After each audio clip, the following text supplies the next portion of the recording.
बिस्मिल्लाहिर्रहमानिर्रहीम अस्सलामु अलैकुम वरहमतुल्लाहि वबरकातुहू। आबिद राजा चैनल की तरफ से आज मैं अपने दोस्तों को नबी अकरम सल्लल्लाहु अलैहि वसल्लम का एक बहुत ही प्यारा फरमान सुनाऊंगा। उससे पहले मैं अपने तमाम दोस्तों से गुजारिश करूंगा कि अगर आपने अभी तक मेरे चैनल आबिद राजा को सब्सक्राइब नहीं किया तो ज़रूर कर लें।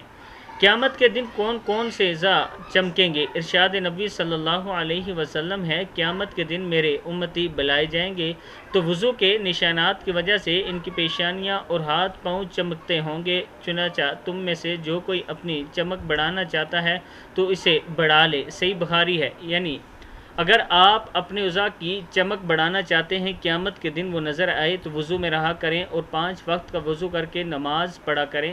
इंशाअल्लाह आप क़यामत के दिन आपके उज़ा चमक रहे होंगे। इसके साथ मैं अपने दोस्तों से वही रिक्वेस्ट करूंगा कि आपने अपने ट्विटर अकाउंट से #रीओपन हालात TV @team YouTube ज़रूर करना है। अस्सलामु अलैकुम वरहमतुल्लाहि वबरकातुहू।